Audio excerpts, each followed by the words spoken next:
Price Lord. நான் pastor Roshan Shan. தமிழ்நாட்டில் தொடர்ந்து தூக்கத்தை கெடுக்கக்கூடிய சம்பவங்கள் நடந்து கொண்டே இருக்கு.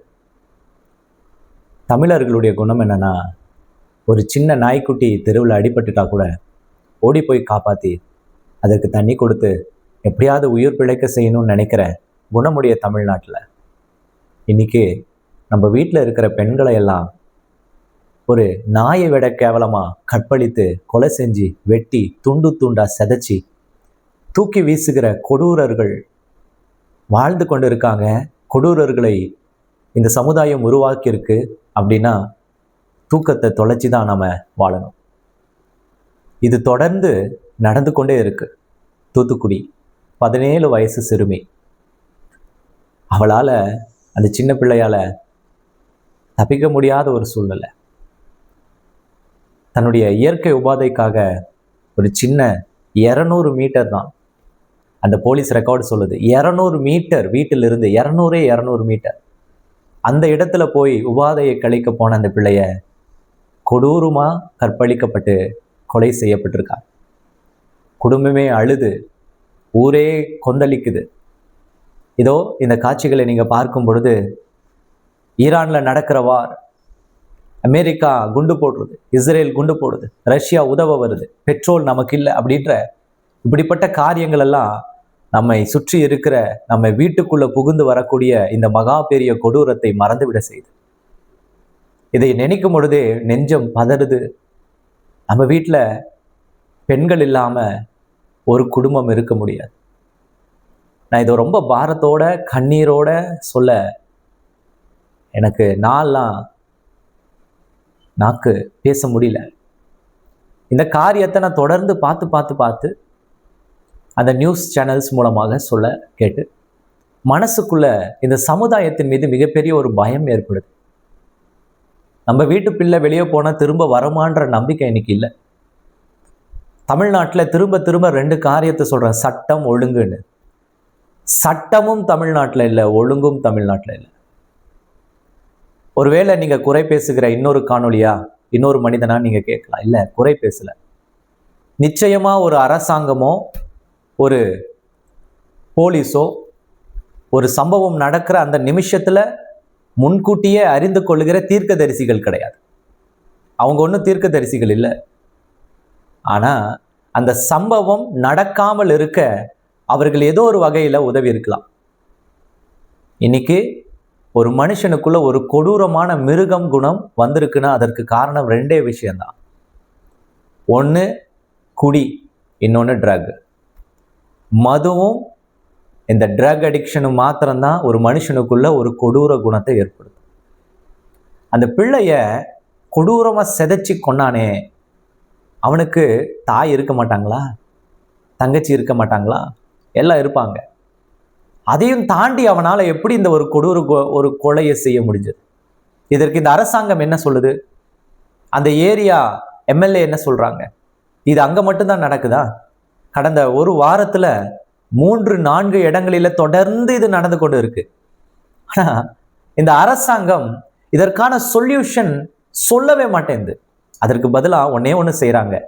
எல்லா மீடியாக்களும் இல்லை அரசாங்கமோ இல்லை அதிகாரிகளோ பேசி வச்ச மாதிரி அந்த நியூஸை 2 நாளுக்கு மேலே பேச விடாமல் மறைச்சிடுறாங்க. வேற சென்சேஷனல் பிரேக்கிங் நியூஸ்க்கு போய் இதை மறைச்சி மூடிடுறாங்க.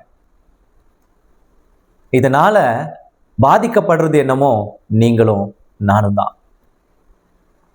என் தங்கச்சியோ என் தாயோ என் மனைவியோ என் பிள்ளையோ சமுதாயத்திற்குள்ள என் வீட்டு கதவை விட்டு வெளியே போனால் உயிரோட வருவாங்கன்ற நிச்சயம் நம்பிக்கை இன்னைக்கு தமிழ்நாட்டில் இருக்கிற யாருக்குமே கிடையாது. இது எப்படி மாற்றுறது? ஒவ்வொரு முறையும் ஒவ்வொரு எலெக்ஷன் மேனிஃபெஸ்டோலையும் ஒவ்வொரு கட்சியும் வெக்கமே இல்லாம சோறு திங்குறாங்களா இல்லை வேற ஏதாவது திங்குறாங்களான்னு தெரியல, வெக்கமே இல்லாம ஒரு வார்த்தை சொல்றாங்க, குடியை நாங்க ஒழிப்போம். ஆனா உண்மை என்னன்னா, சாதாரண அந்த பாரை ஏசி பாரா மாத்திருக்காங்க. ஒரு காலேஜ்ல இருந்து 100 மீட்டர்ல புது ஏசி பார் கட்டுறாங்க. 100 மீட்டர்ல எல்லா சகலவித வசதியோட கட்டுறாங்க. புது இடத்துல புது பார்ஸ் ஓபன் பண்றாங்க. ஒரு மனுஷனை கொலை செஞ்சு அது மேல யாரை ஆட்சி செய்ய போறீங்க? எங்களையெல்லாம் கொன்னுட்டு எங்களையெல்லாம் மிருகங்களா மாத்திட்டு ஜாம்பிஸ் மாதிரி. நம்ம இந்த படத்துல எல்லாம் பார்ப்போம் இல்லையா, ஜாம்பிஸ். அதற்கு உணர்ச்சியே இருக்காது. அது வந்து ஆப்போசிட்ல இருக்கவங்களை கடிச்சு கொதறி கொலை செய்யும். இன்னைக்கு குடிகாரர்களுடைய அடுத்த கட்டம் என்னன்னா, அவர்களுடைய உணர்ச்சிகள் செத்து போய் they have become zombies. மனித மிருகங்களா மாத்திட்டு இருக்கீங்க. அந்த மிருகங்களை எங்கேயோ மாத்தல, ஒவ்வொரு குடும்பத்திற்குள்ளேயும், என் குடும்பத்துக்குள்ளே என்னை அறியாமலே மாத்துறீங்க. நான் உழைச்சி சம்பாதிச்சு இந்த கவர்மெண்ட்டுக்கு நான் ஏதோ ஒரு இடத்துல நான் டாக்ஸ் கட்டுறேன். என் டாக்ஸை வாங்கி என்னையே நீ கொலை செய்யற, என் குடும்பத்தை நாசமாக்குற, என் வீட்டு பிள்ளைகளை நீ கற்பழிக்க உதவி செய்யற. இன்னைக்கு தமிழ்நாட்டுல நடக்கிற அத்தனை கற்பழிப்புக்கும் காரணம் தவறான அரசாங்கம், தவறான அரசு அதிகாரிகள். ரெண்டே காரியம்தான். உண்மையான ஒரு மனுஷன், உண்மையான ஒரு தலைவன் யாருன்னா, தனக்கு கீழே இருக்கிற அந்த தேசத்தில் இருக்கிற ஒருத்தர் வீட்லையும் அழுகுரல் கேட்கக்கூடாதுன்னு நினைக்கிறவன் தான். ஒருத்தனும் நோயாளியா மாறக்கூடாதுன்னு நினைக்கிறவன் தான் நல்ல தலைவன். ஒருத்தர் வீட்டுக்குள்ளும் ஒரு அழுகுரலோ ஒரு தேவையில்லாத காரியமோ நடக்கக்கூடாதுன்னு நினைக்கிறவன் தான் ஒரு நல்ல தலைவன். எத்தனையோ தலைவர்கள் இடத்துல இந்த டாஸ்மார்க்கை மூடணும், இந்த போதை கலாச்சாரத்தை என்ன சொல்றீங்கன்னா ஒரே குரல்ல பேசுறாங்க. டாஸ்மார்க் மூடனா ரெவென்யூ எங்க இருந்து வரும்? அப்புறம் நான் இலவசம்லாம் எங்க இருந்து கொடுப்போம்? உன் அப்பா வீட்டுல இருந்து கொடுப்போமா அப்படின்னு கேட்குறாங்க. இந்த காணொலியை ஒரு இமோஷனலா நான் பேச நான் முற்படலை, சிந்திக்கத்தான் நான் உங்களை தூண்டுறேன். கடைசியா 20 வருஷத்துல எத்தனை பெண்கள் கற்பழிக்கப்பட்டாங்கன்ற ஒரு டேட்டாவை யாராவது வெளியிட முடியுமா? வெளியிட மாட்டாங்க.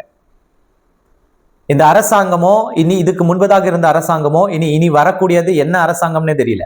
ஆனா நிச்சயமாக தமிழ்நாட்டுல ஒரு அரசாங்கம் வரப்போறது கிடையாது. இது ஒரு கூட்டாட்சியா தான் வரப்போகுது தமிழ்நாட்டுல. ஆனா நம்மளுடைய வீட்டுல இந்த மரண ஓலைகள் நிக்காதுன்னு நினைக்கிறேன். சின்ன 2 வயசு பிள்ளைய போய் கற்பழிக்கிறாங்கன்னா அவன் எவ்வளவு பெரிய மனுஷனா இருப்பான், எப்படிப்பட்ட மனுஷனா இருப்பான். கோயம்புத்தூர்ல ஏர்போர்ட்ல ஒரு பிள்ளைய கற்பழிச்சாங்க. கோர்ட்டு தண்டனை கொடுத்துருச்சு. என்ன தண்டனை? வாழ்நாள் சிறை. எதுக்கு? வாரத்துக்கு ஒரு நாள் பிரியாணி, வாரத்துக்கு ஒரு நாள் நான்வெஜ், மற்ற நாளில் வெஜிடேரியனு, வேலை, என்டர்டெயின்மெண்ட்டு, மாசத்துக்கு ஒரு நாள் டிவியில படம். எதுக்கு? கற்பழிச்சவனுக்கா? கற்பழிச்சவனுக்கு இவ்வளோ ஃபெசிலிட்டிஸா? இன்னும் என்ன பண்ண போறீங்க? சட்டமும் இங்க இல்லை, ஒழுக்கமும் இங்க இல்லை. இந்த உலகத்திற்கே ஒழுக்கத்தை சொல்லிக் கொடுத்த தமிழர், இந்த உலகத்தை சட்டம் என்ன என்று சொல்லிக் கொடுத்த தமிழர், இன்னைக்கு இந்த தமிழ்நாட்டில் இருக்கிறதுலே ரொம்ப மோசமான சூழ்நிலை இருக்கு. பதறுது, பயப்படுறாங்க ஒவ்வொரு குடும்பமும். இங்க தமிழ்நாட்டில் எந்த குடும்பமும் சந்தோஷமா இல்லை உங்க ஆட்சியில. இதுக்கு முன்னாடி இருந்த ஆட்சியும் சரி, உங்க ஆட்சியும் சரி, நாங்க யாருமே சந்தோஷமா இல்லை. Every one are suffering. அங்க எல்லாருமே கஷ்டப்பட்டு தான் இருக்கோம். உழைக்கிறது நாங்க தான், வேர்வை சிந்துறது நாங்க, உங்க அரசாங்கத்துக்கு வரி கொடுக்கறதும் நாங்க. ஆனா இது எல்லாத்துலயும் சந்தோஷம் இல்லாமல் பயத்துல வாழ்றவங்களும் நாங்க தான். எல்லாம் மாறும். இல்ல கடவுள் ஒரு நாள் மாற்றுவார். இறந்து போன அந்த குடும்பத்திற்கு, அந்த குழந்தைகளுடைய தாய் தகப்பனுக்கு கடவுள் ஆறுதல் செய்யட்டும். அவங்களுக்காக ஒரு சாதாரண ஒரு சிவிலியனா ஒரு ஆதங்கத்தை, ஒரு கோபத்தை மாத்திரம் வெளிப்படுத்தி அதுக்கு மேல ஒண்ணுமே செய்ய முடியாத ஒரு சிவிலியனா, ஆண்டவருக்கு உண்மையான ஒரு சாதாரண ஒரு ஊழியனா, அவங்களுக்காக நான் கண்ணீரோடு ஜெபம் பண்றேன். அந்த குடும்பத்திற்காக. இந்த காணொலியை பார்த்ததுக்காக நன்றி. அடுத்த வர ஆட்சியாவது ஒரு நல்ல ஆட்சியா நம்ம தேர்ந்தெடுக்கலாம். God bless you. God bless you.